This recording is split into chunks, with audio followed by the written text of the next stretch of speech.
नाज़रीन, हुकूमत ने अपोजिशन को चारों शाने चित करते हुए 27वीं आईनी तरमीम को दोबारा सेनेट से मंजूर करवा लिया है। 27वीं आईनी तरमीम के हक में 64 वोट डाले गए और 4 वोट मुखालिफत में पड़े। तहरीक इंसाफ ने रवायती तौर पर एहतजाज के बाद सेनेट से वॉकआउट किया।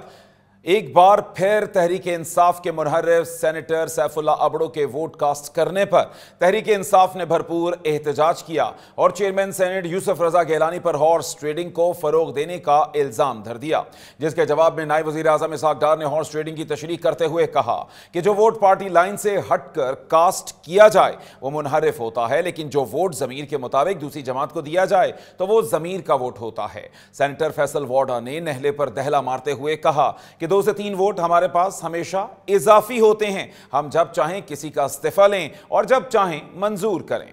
नाज़रीन, दिलचस्प बात यह है कि मार्च 2021 में वाज़े अक्सरियत के बावजूद यूसुफ रजा गिलानी सादिक संजरानी से हार जाते हैं। आज यूसुफ रजा गिलानी पर ही ऑपोजिशन हॉर्स ट्रेडिंग का इल्जाम लगा रही है। आज एक तरफ JUI और तहरीक इंसाफ सेनेटर्स के टूटने पर दिल गिरफ्ता है और दूसरी जानिब हुकूमत फतह और कामयाबी का क्रेडिट ले रही है।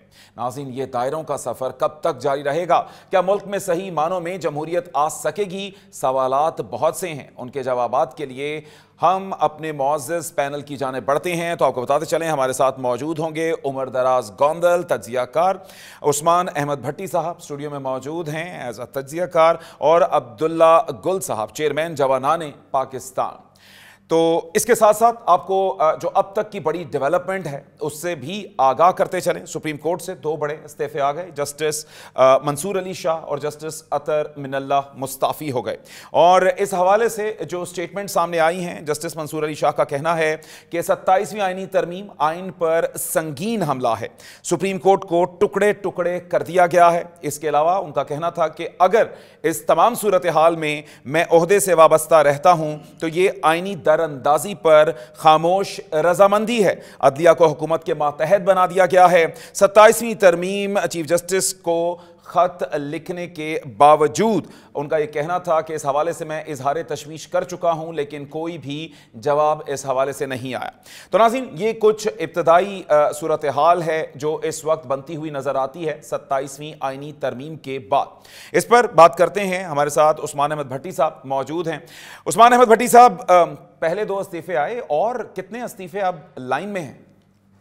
Thank you have me show. बात यह है कि जजिस ये सोचकर अगर काम करेंगे ना कि हमने बतौर जज काम करना है तो मेरे ख्याल अदलिया ठीक चलेगी। अगर जजिस ये सोचें कि हमने सियासत करनी है, देखिए जो काम एग्जेक्टिव का है वो एग्जेक्टिव नहीं करना है। अगर जजिस ये सोच लें कि हमने एग्जेक्टिव वाला काम भी करना है तो ऐसा नहीं चल सकता। या तो फिर आप पार्लियामेंट ख़त्म कर दें और सारे इख्तियार जो है वो अदलिया को दे दें। अदलिया जिस वज़ीर आज़म को मर्जी घर भेजे, जिसको मर्जी जेल में भेजे, जिसकी मर्जी हुकूमत रातों रात गिरा दे। और वो वाले जजिस जो हमने देखा माजी में ये भी हुआ PTI के दौर में कि जजेस जो हैं अपनी उनकी बीवियां जो हैं वो फैसले लिखवाती थी कि इसको सज़ा दे दो, इसको जो है वो नाअहल कर दो। और ये भी आप देखें कि PTI के दौर में ये भी होता था कि 3 दिन पहले जो है वो उनके वफाकी वज़रा आके ऐलान करते थे कि फ़लाँ दिन जो है वो फ़लाँ को सज़ा होगी, इतने सालों की सज़ा होगी। मतलब कि अदलिया को इस तरह हाईजैक किया हुआ था। मैं ये समझता हूँ कि आज की अदलिया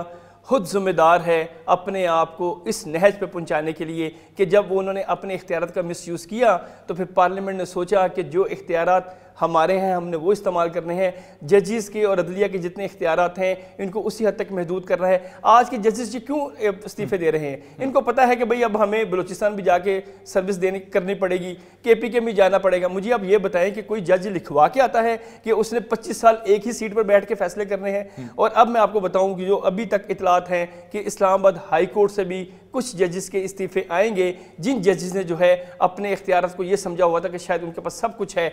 मे भी उनमें नाम जो अभी सोशल मीडिया पे आ रहे हैं, बाबर सत्तार का नाम आ रहा है, समन सदीकी का नाम आ रहा है, जस्टिस जहांगीर सदीकी का नाम आ रहा है। आज जो जजिस खाते लिख रहे हैं, जस्टिस शौकत सदीकी ने भी खाते लिखा था, काजी फाइज ईसा भी अपने अहलिया के साथ ख्वार होते थे, उनको तो कोई नहीं पूछता था। मैं आपको बताऊं जिसका इमरान खान साहब ने अपने दौर में विक्टिमाइजेशन की है वो आज के चीफ ऑफ आर्मी स्टाफ हों, इनके खिलाफ भी कैंपेन चलाई गई, आज वो चीफ ऑफ आर्मी स्टाफ हैं।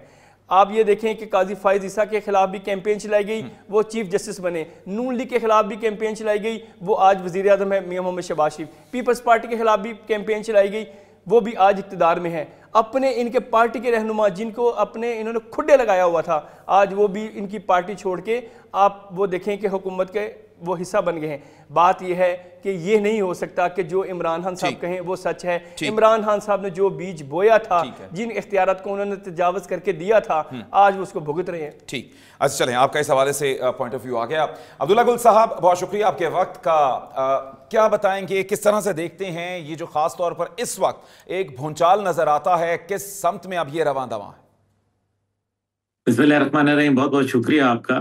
देखिए, अदालत के अंदर बुनियादी तौर पे एक बगावत का एलिमेंट जो था वो काफ़ी अरसे से देखा जा रहा था। और अदलिया जब ज़ाहिर है कुछ जज साहिबान के हवाले से जब उन्होंने बातचीत शुरू की और वो फिर ज़ाहिर है मुख्तलिफ जगहों के ऊपर वो वहाँ गए और अपने उन्होंने जो रिड्रेस ऑफ ग्रीवियंस थे वो भी जमा करवाए, तो वो भी सब नज़र आ रहा था कि अब आने वाला क्या वक्त है। अब जहाँ तक जैसे अभी उस्मान साहब ने बात कही, बिल्कुल दुरुस्त कही कि वो वक्त भी था कि जब गुड टू सी यू कहा जाता था, जब ये कहा जाता था कि आप पे आइंदा भी जो है कोई पर्चा नहीं काटा जाएगा, कोई मुकदमा दर्ज नहीं होगा। तो ये भी मेरे ख्याल में एक अपने एक मिसाल थी। पूरी दुनिया में ऐसी मिसाल मुझे नहीं मिलती। फिर इसी तरीके से उनको जिस तरह से प्रोटोकॉल दिए गए, ये भी एक हकीकत है। सादिक और अमीन का लक़ब दिया गया, जो नबी पाक सल्लल्लाहु अलैहि वसल्लम के अलावा किसी को सूट नहीं करता, तो वो भी जो है हमने देखा कि वो किस तरह से दिया गया। इन सब के बावजूद two wrongs cannot make one right. देखना यह है कि 27वीं आईनी तरमीम के हवाले से जो जज साहिबान का किरदार है वो देखना ज़रूरी है कि इससे अवाम की बेहतरी हो रही है या अवाम के लिए मुश्किलात में इजाफा हो रहा है। हाँ, मैं ये ज़रूर कहूँगा कि 27वीं आईनी तरमीम के ज़रिए जो कॉन्स्टिट्यूशनल कोर्ट्स हैं, उनकी जो मुद्दत मुलाजमत जो है वो 3 साल बढ़ा दी गई, 65 से 68 कर दी गई, जो कि मेरे ख्याल में ये गलत था, क्योंकि सबकी या तो मुद्दत मुलाजमत बढ़ाते या फिर सबकी 65 साल ही रहने देते।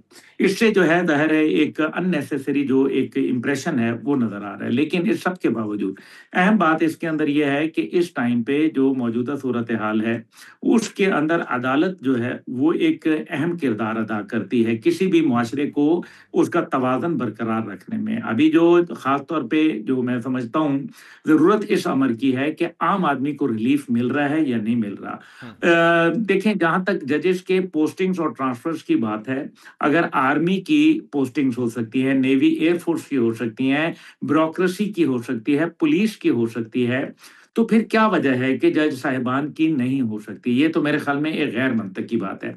दूसरी बात यह है कि जो कौमी असेंबली होती है उसको आइन साज और कानून साज असेंबली कहा जाता है। इसका मतलब यह है कि वो कानून बनाते हैं और कानून जो है वो उसके अंदर तरमीम भी ला सकते हैं, और कानून से बालातर होती है असेंबली, क्योंकि ये मुल्क को बनाती भी है और बिगाड़ती भी है, और हमने अपने मुल्क में दोनों हालात देखे हुए हैं। इसके बाद जो है अब अदलिया का काम ये होता है कि उस कानून के दायरे के अंदर रहते हुए जो है वो उस एम्बिट के अंदर काम करती रहे। अब बात यह है कि जब ये तमाम चीज़ें हो रही थी, लोगों के साथ ज़्यादतियाँ जुल्म हो रहे थे, काजी फाइज ईसा का मामला हमने देखा, उस टाइम पे भी इस्तीफ़ा देना चाहिए था। वैसे बहरहाल ये जज साहब का या किसी भी शख्स का जो सरकारी नौकरी करता है उसका प्रेरोगेटिव होता है कि वो इस्तीफ़ा दे सकता है। ठीक है, उन्होंने मॉरल ग्राउंड्स के ऊपर दिया, 5 पेजेज़ उन्होंने लिखे। अब वो 5 पेजेज़ के अंदर क्या लिखा है ये तो ख़ैर अभी थोड़ी देर में पता चल जाएगा। लेकिन इस बार जो खुशी की बात है वो मेरे ख़्याल में एक और भी है, और वो ये है कि इस टाइम पे जो 27वीं आईनी तरमीम के हवाले से आर्मी चीफ की मुद्दत मुलाज़मत जो था उसका हवाले से बहुत चीज़ें बात शुरू हो रही थी। लेकिन अब क्योंकि वो कमांडर डिफेंस फोर्सेस हो गए हैं, एक नया आईनी बिल के तहत जो है हुकूमत पाकिस्तान की रजामंदी से एक बिल पास हुआ, और उसके तहत जो है आर्मी चीफ की मुद्दत मुलाज़मत में तौसी की गई है। तौसी नहीं बल्कि एक सूरत में हाल में, क्योंकि जब वो कमांडर डिफेंस फोर्सेस होंगे तो फिर उनकी मुद्दत मुलाज़मत जो है वो असर नौ शुरू हो जाएगी।